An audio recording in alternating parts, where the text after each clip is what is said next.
Good morning, everybody.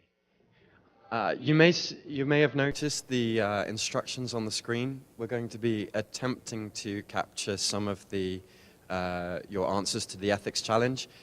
There are a few Wi-Fi issues and also Google issues on the latest iOS update. So we are going to also use manual arm raising during the session. So if you need to do any warm-ups, then get started on those.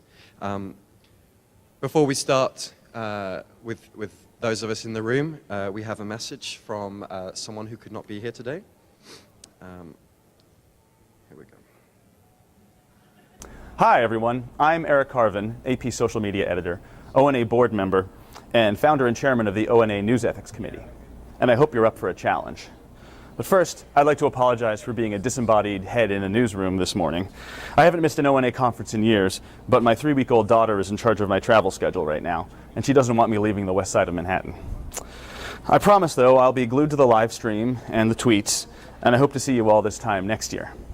As for today's session, my fellow panelists who are there in the flesh will be presenting you with a series of ethical dilemmas related to the news, and giving you the opportunity, under intense deadline pressure, to determine the best way forward.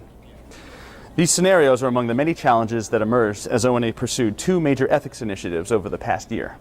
One, to provide digital journalists and news organizations with the building blocks that they need to build their own ethics codes, and another to find common ground across the industry on the many ethical challenges related to social news gathering. The panelists there in the room will offer a quick update on these initiatives, then start bombarding you with ethical dilemmas and asking you to weigh in really quickly. Now, if you'll excuse me, I have some actual deadline pressure to go deal with. But remember, when Monday rolls around, you will too. So I hope you get a lot out of this session and find yourselves better equipped to make decisions in your newsroom when you run into the really tricky ethical questions. Enjoy the session and have a great conference. Well, that was one of the people involved with various ONA ethics initiatives.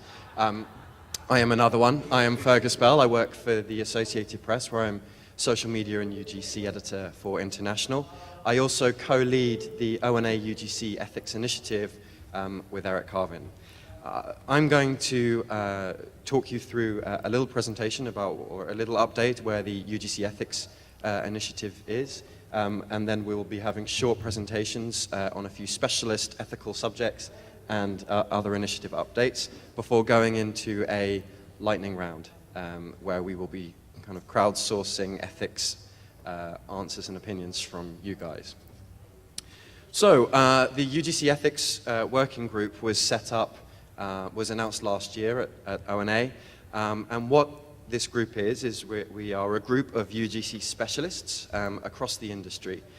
We are not social media editors just involved with engagement. We are specifically working with social media and user-generated content. We are looking at as many issues as we possibly can for ONA and really trying to drive the conversation forward. It's a safe space, so our conversations aren't out there in the open at the moment, because we want to be able to talk about our challenges, the challenges that we face in a safe place.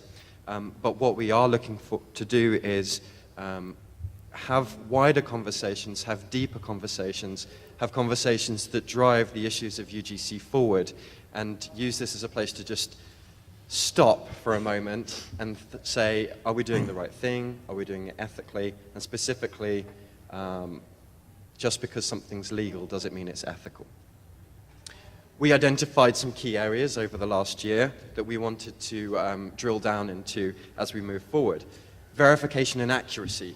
What does verification mean? If verification is used in one news organization, what does it mean if the term is used by another? What about contributor safety? What is our responsibility to those who are creating compelling content for us news organizations? What do we think about their safety? How do we keep them safe? Rights and legal issues. Legal versus ethical, crediting, all of these things we're looking to take a deep dive into.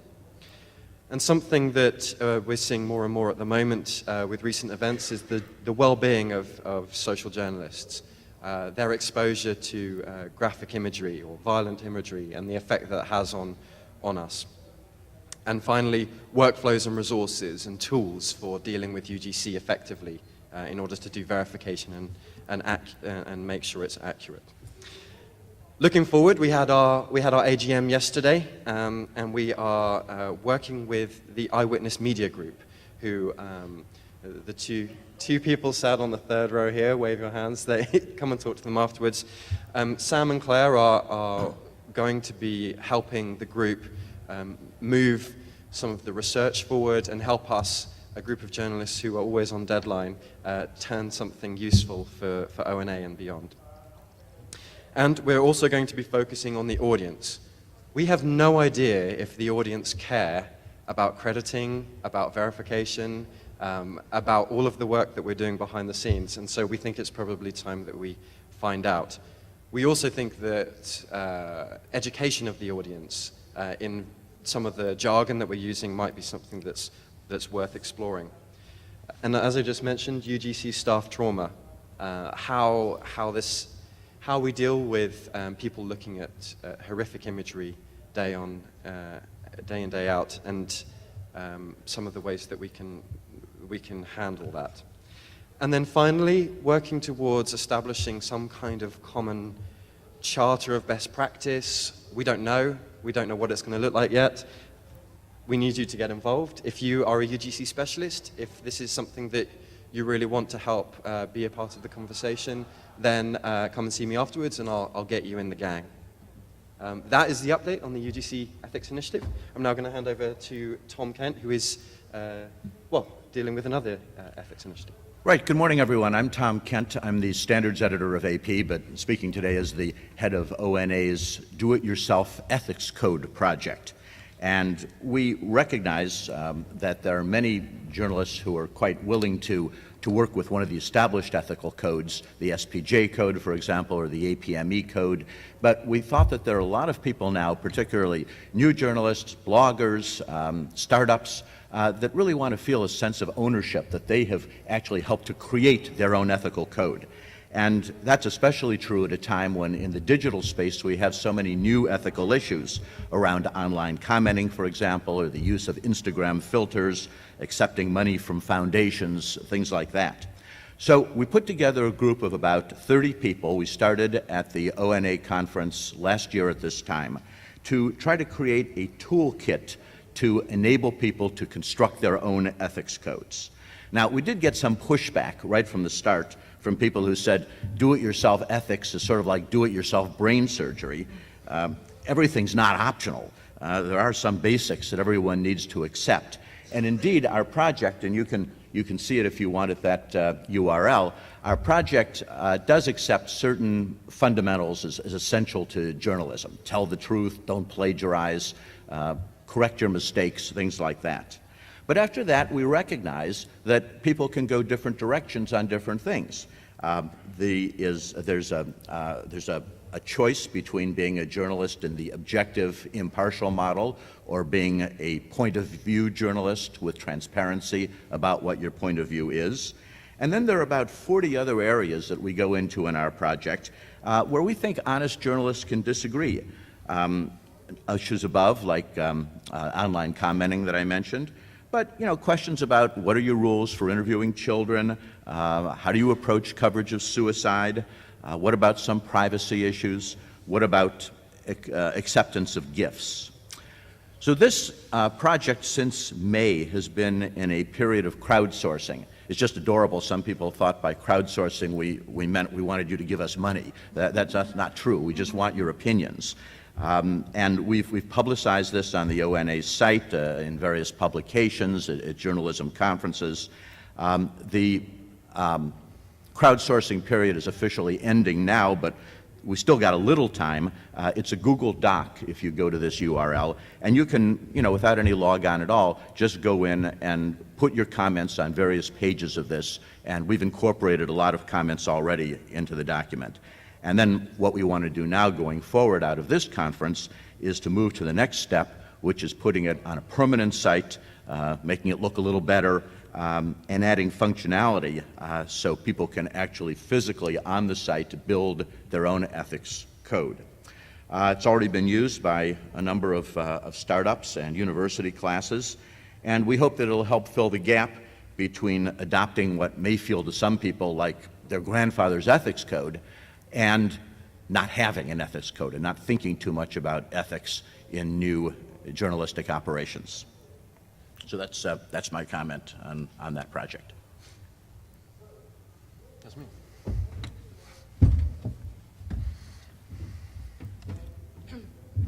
Thank you. And I will be talking a little bit about how we're working with social media at Swedish Public Radio, where I'm from.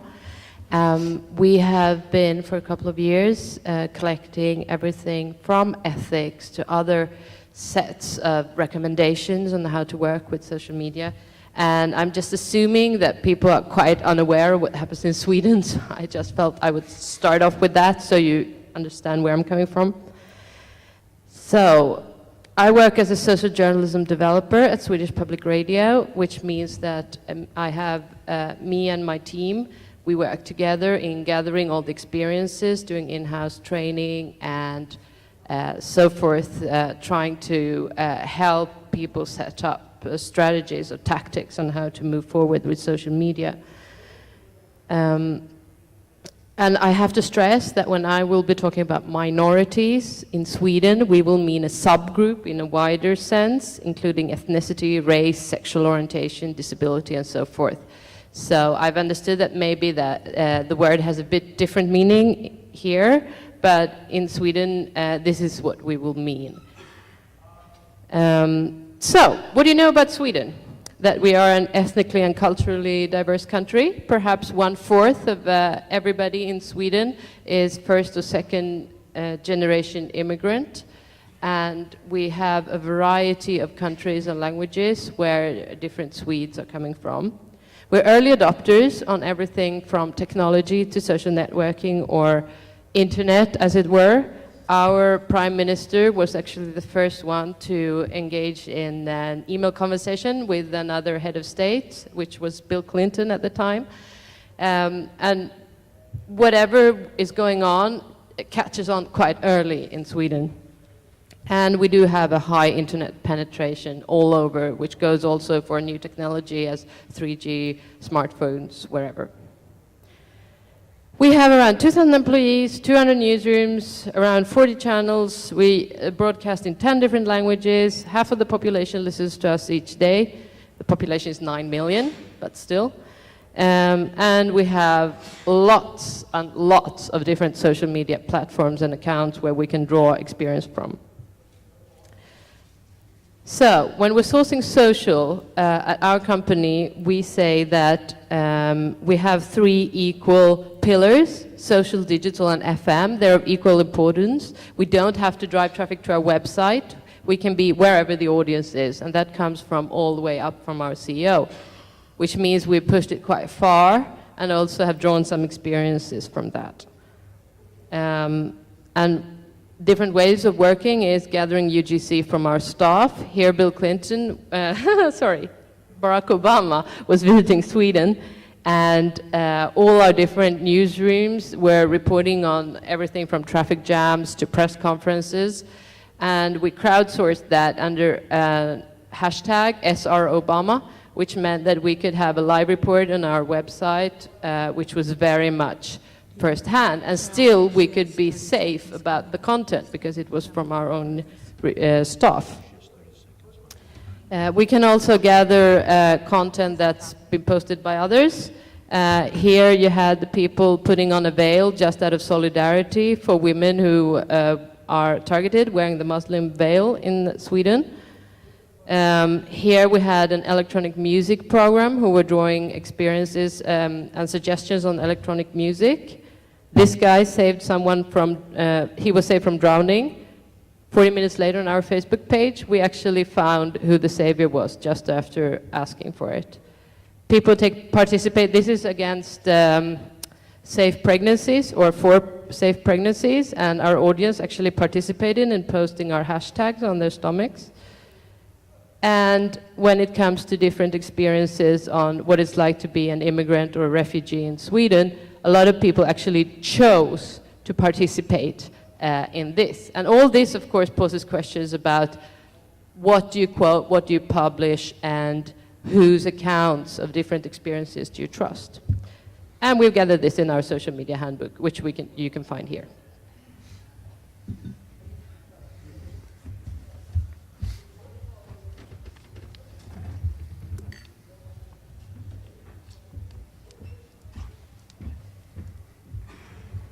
Good morning. Good morning. Thank you.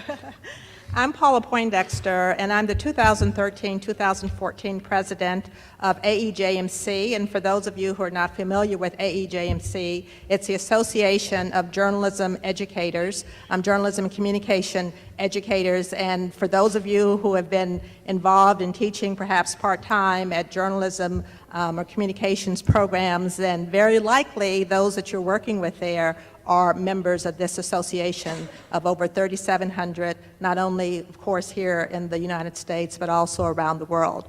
One of my most important presidential initiatives has been National News Engagement Day. And that is Tuesday, October 7th. I'm going to come back and refer to it a little later, but just kind of keep that in mind, National News Engagement Day. It's something that we should all care about. As part of that initiative, that we conducted a national poll, and the poll for National News Engagement Day, essentially to get a reading from the public.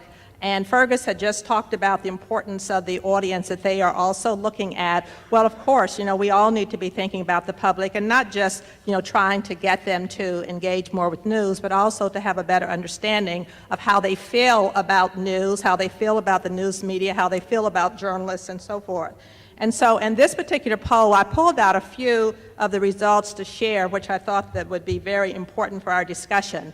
We want to kind of start with the base, essentially, on the public's engagement with news. And we see this data all the time. National surveys are done. One of the things that's very important to keep in mind that this number has been going down over the years. In fact, I kind of use as a benchmark 1964 study where 87% of the public was engaging with news, certainly reading newspapers, and it was considered institutionalized behavior. Well, we're far from that, looking at 57% today. But when you ask specifically about actually searching for news, which is very different from just kind of running into news, that number is 44%. The public's grade of the news media is also very important, and we essentially asked about two grades. One was the news media's performance in general, and one was the performance in terms of the most important problem. And you can see those C's, D's, and F's that, not so good, when it comes to news coverage in general and coverage of most important problem, that those numbers really pop up. But it's something that we certainly need to keep in mind. Another couple of questions had to do with the public's trust of different sources for news. And what's different about this from a Gallup poll that was just recently released is that we asked about very, very specific things and included social media. And so you can see that local TV news, and certainly for a long time, is at the top of the list. Local newspapers, 34%, a third. Network TV news up there. But when you come down and you look for a journalist fallback, that in terms of trusting a lot, that for journalists, 17%. And then when you look at both Facebook and you look at Twitter, so Facebook, 14%. Fortunately, trusting journalists is higher than that, even though it has, some work to do. And for Twitter, 9%. One more, this particular slide shows public's attitudes about the news. News on the internet for many is free. For many it's not because there's a paywall there. But just kind of keep that benchmark in mind. That 45% say that they strongly agree that news on the internet should be free. But the watchdog, which journalists, of course, feel is their most important function, that the public, when you ask the question about that, 30% strongly agreeing that the news media should serve as a watchdog. I think that one thing to be very concerned about is this figure that over a quarter, 28%, saying news organizations are more concerned about being first than being right. Most news is biased. 24% the perception news is often inaccurate, 16%, and news media protects democracy more than hurts it, 14%, and news organizations willing to admit mistakes, 10%, and that's something that should be very concerning. And then I know my time is up on this part, but this is National News Engagement Day, and I'm going to refer to it later when I come back. Okay, are you ready? I think we might move on from holding up hands and actually just ask you to put your devices down and get prepared to stand up and show your support for one answer or the other. I think that it's early enough in the morning that you need to warm up for the day. So we're now going into a quick fire round of ethical questions on 4 different topics. Tom is going to start with the first topic on gifts, and we're going to ask you to stand up and kind of show your support for one answer on the ethical spectrum. We're then going to discuss each one afterwards, and there's a microphone in the center of the room. We're going to give you 30 seconds to make a point, and probably 2 points each. We're going to be strict. I'm just going to sing over the top of you like they do at the Oscars if you talk for too long. But we kind of want to get, there's a lot of different people from a lot of different organizations here, and we want to see what you will think about the ethical conundrums that we face today. So, Tom. Okay, fine. I will pose 1, 2, or 3 questions depending on how much time we have, how the time goes, how the discussion goes. This is to simulate a deadline situation. I think it'll be interesting for us to see what the group as a whole thinks about these issues as we just get a few moments to discuss them. And then we can discuss all of these additionally at the ethics table on the midway, where we'll be all day for further discussion. So here's our first one, and as we say at the SAT, it may be to your advantage to guess. So this is a situation of journalists in some countries, and I've seen this in developing countries and in developed countries, where journalists receive some kind of traditional tip when they attend a news conference, a little bit of money, maybe the equivalent of $20 in the press kit. It's given to all journalists. Journalists in some places are not paid very regularly. It's considered sort of a standard, courtesy to journalists for having come to the news conference.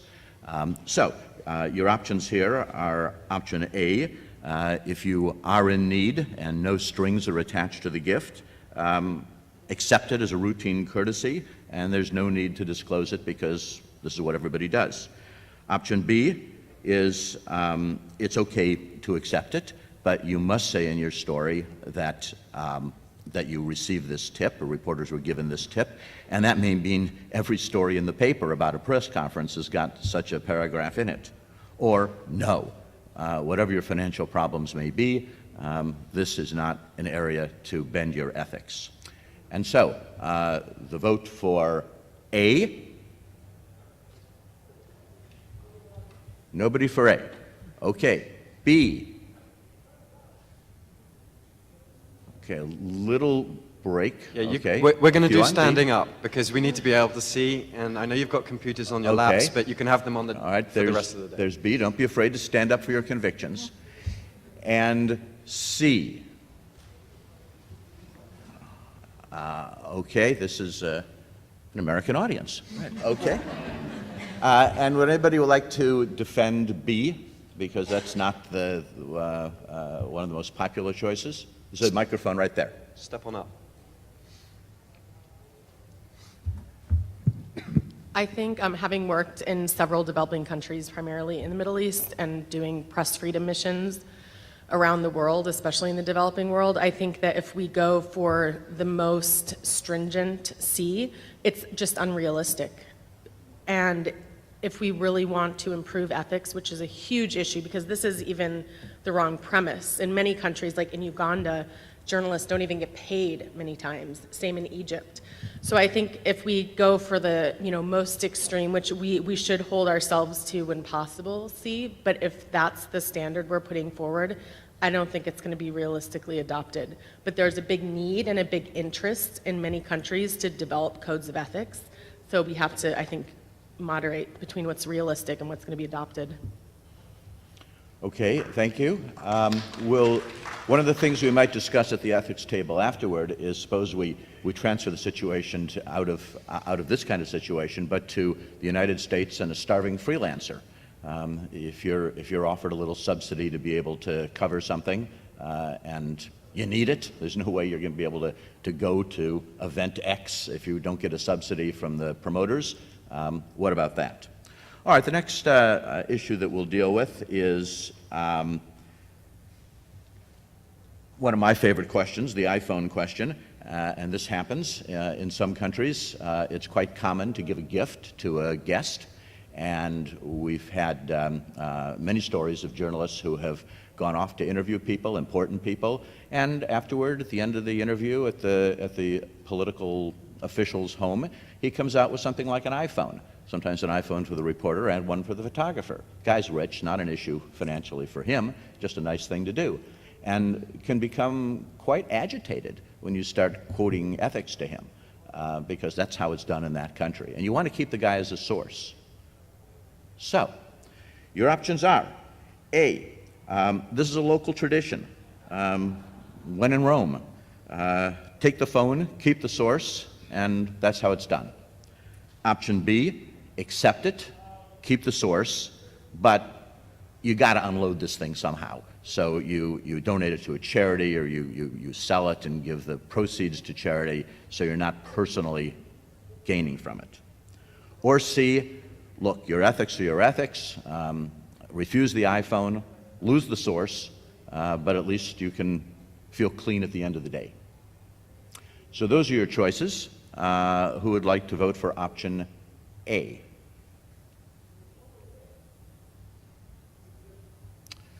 Who would like to vote for option B? Okay. And option C? So it seems like a lot of us like our sources. We're willing to make a little bit of compromise as long as we feel good about it by giving the money to charity. There's one little complication, of course, here, and that's that he may not know that you gave it to charity. So he may still think you accepted it, even though you're good with God. The source may not know, and he may still expect that, well, this is just a sign of friendship. But what does friendship mean? Writing a nice story. So, who'd like to comment on? Oh, there's a hand up in back. We can have a couple of comments. It's Okay, I'm just watching the time here. Just very quickly, the B choices in both the first two questions, the idea of selling the phone and giving the money to charity, and using the second half of option B in the first question, reporting that you did it, might kind of split the difference, because if you report that you did it, you don't know that your editor's not going to whack that paragraph later anyway. But as long as you're being transparent and passing the phone along, I think that would be more acceptable. I wasn't just shamed into picking B because of your very good point on number one. And could you speak as close to the mic as possible? It's a little hard to hear up here. Sure, so hopefully it's a little louder. I work in a TV newsroom, and not so much the one I'm in now, but the one I was in previously. This sort of thing would happen a lot in a different setup, in the sense that people would just mail our newsroom shit all the time. Like gift baskets, books, DVDs, like mail would just show up, and we're not going to give it back to the postman. It's like, what do we do with this? So we had a community department. We would give it all sorts to them, and they would get rid of most of it, yeah. Okay. I will ask my third question, and third question is about the airline. It's going to show off its best first class in the sky. It offers you a free trip in first class, round trip to Paris. And so you can see first class. I mean, you cover travel. How are you going to write about first class if you haven't seen first class? So, option A, yes, you cover travel. Your company is not going to be able to afford a first class airfare, so this is the only way to do it. Option B, this is ridiculous. There's no way you should accept a $20,000 round trip ticket to Paris, however important it is. You can interview people who've been in first class and ask them their opinion. And C, there's another way here. You can take the free ticket one way because you are working, you are writing about and taking pictures in first class, and then fly home economy at the expense of your organization. So you have accepted from them only what you need to in order to actually cover the story.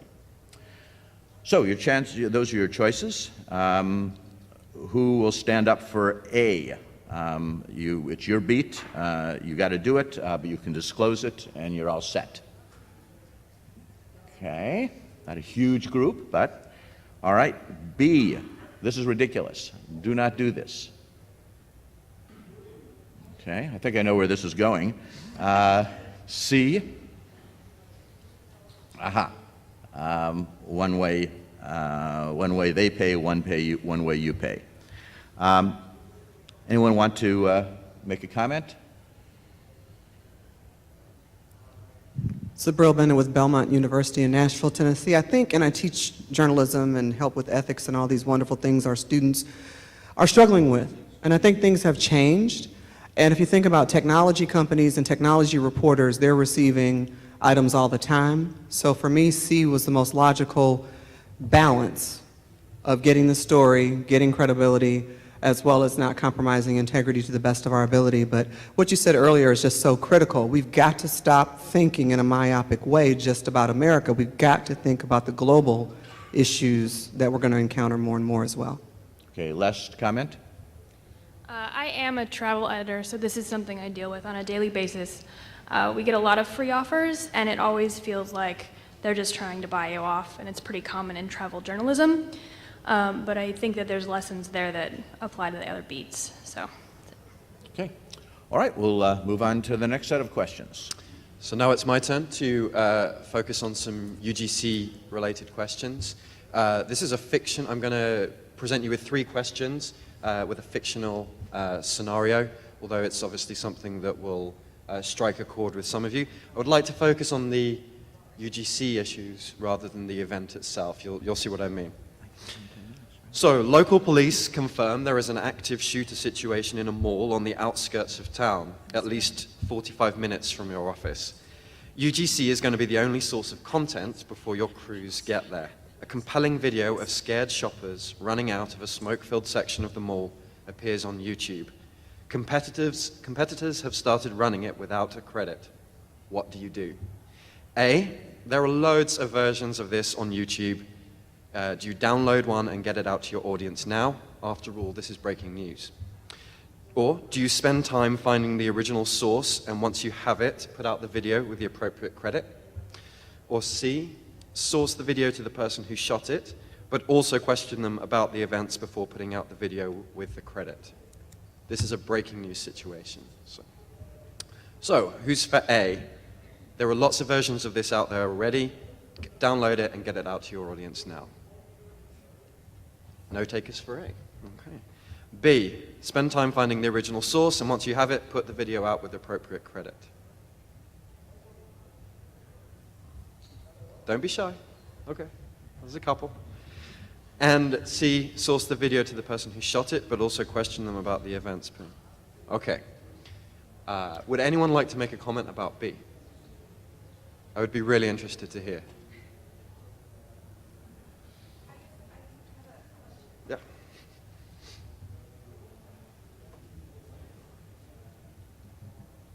So I guess I have a clarifying question, and I don't mean to take up more time, but when you say spend time finding the original source, in my mind, when I find the original source, I'm finding that person on YouTube or another social media, and I'm reaching out to them and saying, hey, were you there? Did you shoot this? Is this your content?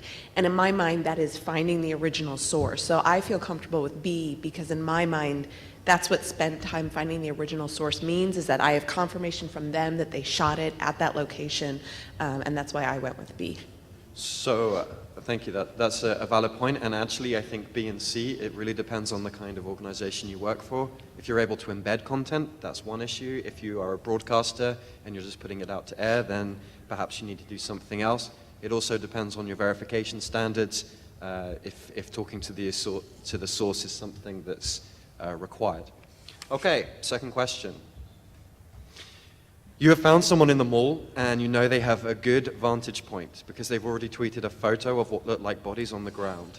How do you proceed? A, don't do anything and let the photo go. B, reach out to them via Twitter and ask them to use their photo. C, reach out to them via Twitter to be able to use the photo, but also ask them if they can film some video for you. Who is for A? Okay. Who is for B? Okay. And who is for C? Well, this is really interesting because I think that's a pretty equal mix. I think we've got time to have someone defend each point. Who would say don't do anything and let the photo go? Yeah, if you're already on the way to the... Oh, okay, someone for A. Stand up and please make the point. Hi, my name is Magne Hansen. I'm from Norwegian Broadcasting. And because of A, we had some situations back home where we agreed not to contact persons on the scene because it might endanger them at the event. So that's why. Thank you. B? This is less of a defense of B and more of a criticism of C, considering with what he just said a moment ago. I've done a lot of coverage of the Middle East in the last few years, and I've lost track of the number of sources I know who've gotten killed by sticking around for a little too long to film that extra footage. And on most cases, they're doing it on their own volition, but that's definitely not blood I would want on my hands. And so I think you really, really need to consider the safety of the person. And if you're asking them, it's the equivalent of sending them out on an assignment. And if they're a civilian and have no experience in combat reporting, you're really asking for trouble. Thank you. Does anyone want to talk about C? We're going to have to be really quick because I've got 2 minutes for my last question. I manage a breaking news desk, so this happens all the time. I want to kind of amend C because I would actually want to talk to the person, because what I see a lot is when something big is happening, people fake things. And my version of C would be to reach out to them and talk to them to make sure they're actually really there and what they're seeing is true. And sometimes that does involve getting more footage to verify it. Okay, just a few points to consider. What is our responsibility to people when we assign them to do jobs or duties for us? Are they under our insurance? If they get injured or killed, what happens then? I don't think that it's going to be long until a crime is committed where someone is monitoring their actions on social media. Potentially by reaching out to people, they might be sharing more information about themselves than they realize that other people are seeing, and I think that we have to start considering those possibilities. But that was fascinating that it was pretty equal across the board. Okay, last very quick question. One staffer has been successfully screening and processing the gruesome user-generated content coming out of the mall shooting all day. There is no sign the flow of content is going to stop. It is coming to the end of their shift, but they say they want to keep working on this big story. Do you A, allow them to keep working as normal because they are doing a very good job? It's not as if they're actually there like staff on the ground witnessing it firsthand. B, tell them to go home so that they are fresh to pick it up again tomorrow. Or C, tell them to step away for a break and then assess whether they can continue. After all, they are eager to be a part of this. Who's for A? Allow them to keep working because they're doing a great job. Okay, no one. B, tell them to go home so that they're fresh for tomorrow. Okay. C, tell them to step away for a break and then assess later on because, okay. Thank you. I'm just going to wrap up this one without taking some comments just to move on to the others, but I would say that there is some research in this area where exposure, amount of hours exposed to the content is becoming an issue and is causing potential harm to individuals. So, and one of the signs, which is why I specifically said they're eager to continue, is a reluctance to let go, and they want to keep looking at it and keep looking at it. It can be addictive. So I just think that it's, again, another fascinating thing to think about, and something that my group is going to be looking at as well. On to the next questions. And that is Paula. You can stay there if you want. Okay.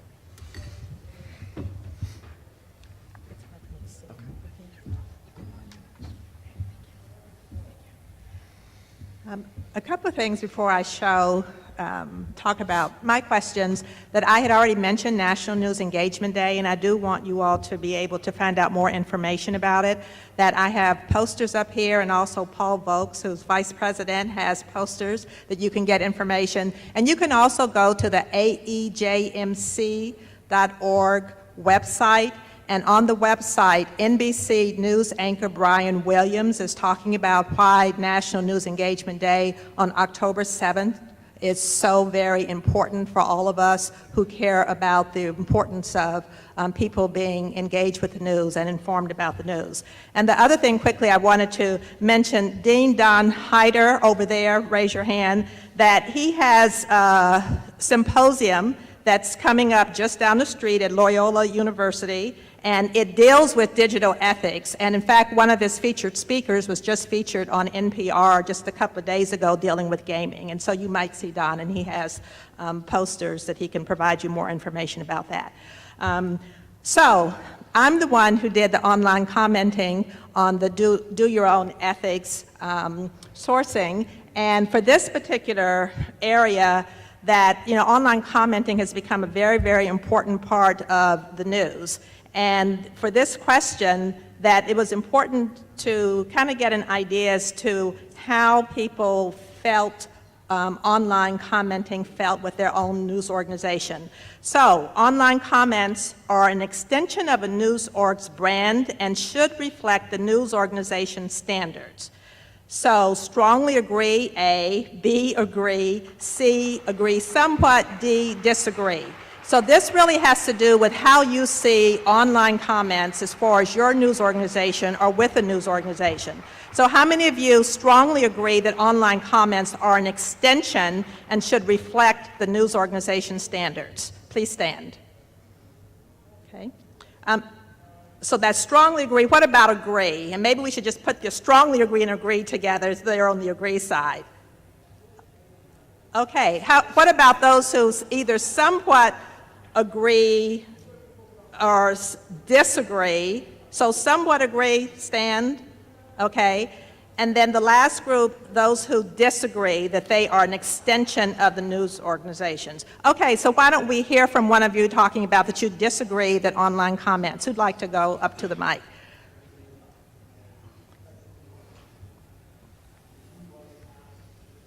So I'm an editor at a science magazine, and people love to share their theories on things in our online comments. Things go. Once climate change stories get pretty far away from what the story is actually about, we shut those threads down. But other than that, it's pretty open. So they aren't exactly up to the standards of what's in our magazine. Okay, can I hear from someone who feels that they do feel it's an extension of the brand, the news organization's brand, and should comply with the standards? I've actually read research that shows that readers get confused about, like based on comments in science magazines, that they get confused about the actual science based on the comments. So if your mission is to share accurate information, I support people that are, taking comments down or moderating comments appropriately.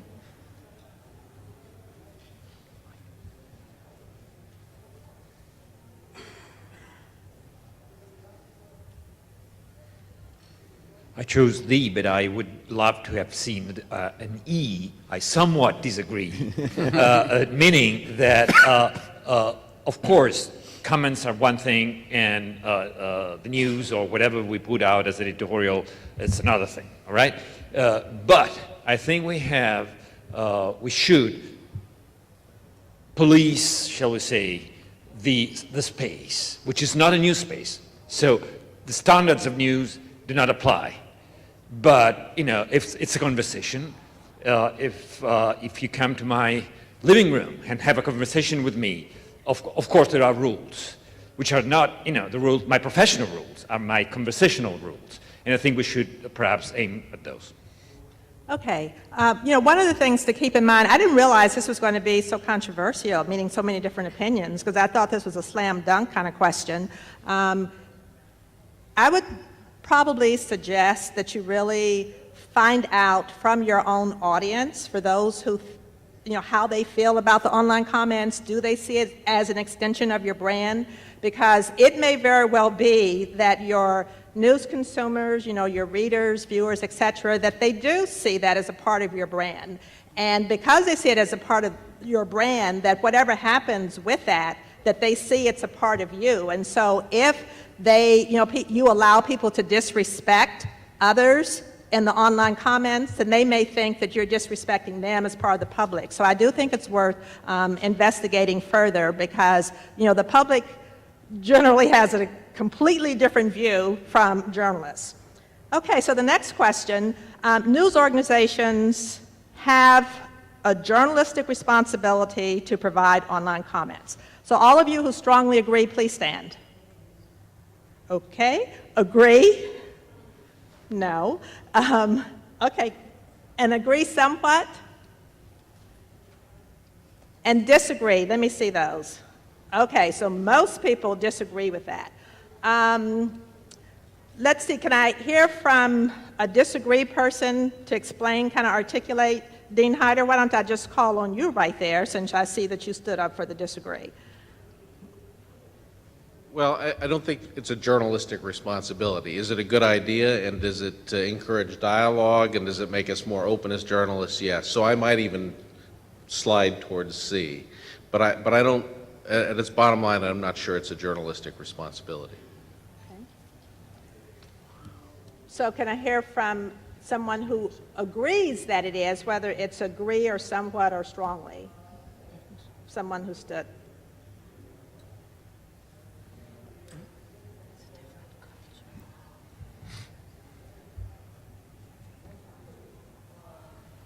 I'm not sure. I'm not sure if I agree or disagree the way this is written, but one comment I have is that there are so many ways now online for people to give feedback to a publication that providing a particular section just for comments at the bottom of the page or wherever you put it on your page is not the only way that you can get feedback. There's Twitter and Facebook and some other platforms are available for feedback, which is why I'm not sure that it's as urgent for us to provide a format for the public to respond right on the page as an analog to letters to the editor, which we had in print. Okay, thank you. And so one quick question, I'm about to run out of time, but I'm going to put the question up here. A news organization runs a series on race in a city simmering with racial tension. How should the news organization handle online comments? A, allow anonymous online comments only if it can provide a human moderator. B, allow online comments with a computerized moderator that removes inappropriate language. C, use Facebook with names and photos without a moderator. D, do not allow online comments. So how many of you think that comments under this circumstance should not be allowed? Please stand. So that would be, essentially, you're picking D. How many of you would pick C? Please stand.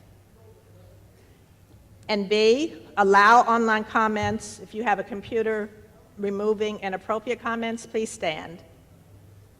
And then A, allow anonymous online comments if there's a human moderator. Okay, and most of you say that, and we don't have time to get individual comments, but thank you very much.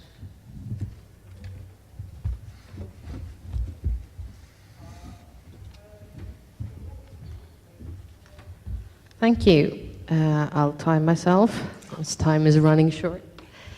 All right. This was very interesting for me to hear from my Swedish point of view, because at us, over in Sweden, we will definitely always moderate all commentary sections, and due to a set of rules, everything from off-topic to hate speech. And if you don't have an idea about your commentary section, you don't switch it on, basically. And also what Fergus said about we will be seeing somebody actually posting crime on social media. That already happened over in Sweden. So we had someone who was actually torturing animals and writing about that on Sweden's biggest online forum. And the other people in the forum actually managed to find out who that person was and establish contact with him, so he was caught. Anyway, on to my questions. So, I mentioned briefly earlier that we had a case where basically A woman reported being subjected to hate crime because wearing the Muslim headscarf. This ended up with hundreds or even thousands of women and even some men dressing up in the Muslim veil, posting it on Instagram, Twitter, Facebook, and using a common hashtag. So let's say you're running a story on this, and you decide to gather these pictures and put them on your website so people can see. Unfortunately, if you have a Storify and you embed lots of Instagram pictures, this makes your website quite heavy. So what do you do? Do you screen grab the pictures instead and put them out in Photoshop in order to make a slideshow that better works with the visitors on your website? A, of course, they themselves intend for their pictures to be spread. What's the problem? I just screen grab it and I put it online. Who's with A? All right. B, sure, but I will make sure everyone's credited and you can see their account names, so the photographers get credit for their pictures. Who's with B? One person. And C, only with each photographer's explicit permission. This is great to see. The person who actually dared to answer B, do you want to take the microphone? That's very brave. Thank you. So we use a lot of content from people around the world who often are, so I'm with the Committee to Protect Journalists. Lots of their content is created not necessarily using their real names. Anonymity is a strategy for protection in many cases. And I think from the perspective of if you put it out in the public realm, and many things are explicitly used with the Creative Commons license, and a lot of times, perhaps it's because of the type of content that we provide, they want that to get out. So it's in their interest, you know, if we're able to amplify a picture of a journalist getting attacked by a policeman or something without necessarily verifying it. I think in a lot of times, maybe in the US it's easier to, you know, get that explicit permission, but that's not necessarily easy if you're working across time zones or languages. Thank you. That's a very valid point. Of course, the content differs, but I find it interesting also that sometimes you can see colleagues who think that crediting is important, but not really when technology gets in the way. So that was encouraging. On to the next one. So, let's say there is a young man with an immigrant background who's become the victim of a serious car crash, and that's a breaking story. So you're on a very tight, please don't take a picture of this picture because it's a private one. Sorry, I know it's out in the presentation, but anyway. So you find this picture on the social media account. It's the only picture you can get your hands on the victim, and it's a breaking news story, and everyone's running it. It's a huge car crash, okay? So this guy, I have to mention, would also in Sweden be perceived as non-white and subject to maybe some racial bias. I'll give you that hint. So, would you run this story so far because you're on the deadline? A, it's him. What's the problem? All right. B, yes, it's a breaking story. Everyone understands that. And of course, whatever that shows up, we will update it along the way. Who's with B? And C, no. All right, thank you. Seemed very conclusive. I have to also, I will not take a discussion on this question, but I'll just mention that this person happens to be my brother. He's a professional snowboarder, and that's what he usually looks like when he's not all bruised up from snowboarding, and that's his brand of clothing he's wearing. Number 3. So, let's say you stumble upon a secret Facebook group that's discussing first-hand accounts of discrimination and LGBT rights, and let's say also some accounts, first-hand accounts of abuse, for example. How would you approach this? A, ask to join the group, be open about who I am, and accept if I'm declined. Who's with A? All right. B, I asked to join the group, I'm open about who I am, and I promise not to quote anything or anyone in the group without the contributor's blessing, except if I'm declined. All right?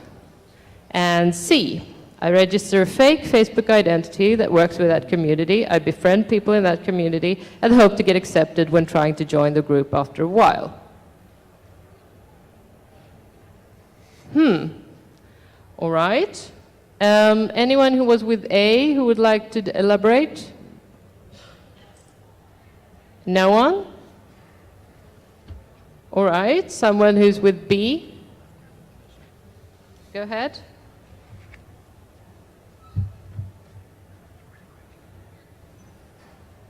I think on B, I would go further and say that nobody would be quoted, period, because the idea that that material might be quoted could have a chilling effect on conversations happening there. And I would instead contact people there one-on-one to have a conversation with them for being quoted. Thank you. I think it's really interesting that, like I said earlier, basically what you do as a journalist, you deposit into your trust account so you can make a withdrawal and ask people to help you in return. And it becomes interesting with diverse communities, which I've covered quite a lot, because you can get minorities and people from different communities to participate and help you out. But at the same time, it's only if you have, like, let's say like this, trust is the currency of your reputation, basically. If you haven't built up that trust, you can't withdraw from it. And I feel terrible every time I hear a colleague who actually does this, which is quite common, to put up a fake ID and go into all those, you know, mining all those Facebook groups, which are a gold mine if you're looking for stories, but will, you know, discredit all journalists in the long run. Anyway, thank you for that. I'll leave the word to Fergus. Thank you everyone for taking part today and for stretching your legs. If you want to continue the conversation, we have a way to do that. Right. Come join us at the ethics table. We don't quite know where it is, but it's on the midway somewhere. So give us about 15 minutes to find it and to sit there and look authoritative, and then come and talk with us about it. One amendment I want to make, I mentioned the SPJ Ethics Code, and I just meant to say that the SPJ Ethics Code has just been updated in the past week or two with an eye to some of the realities of the digital era, so it's worth looking at that. And if you want to be involved with the UGC ethics group, come and find me afterwards. I'll also be around the table or here. Okay, thank you everyone.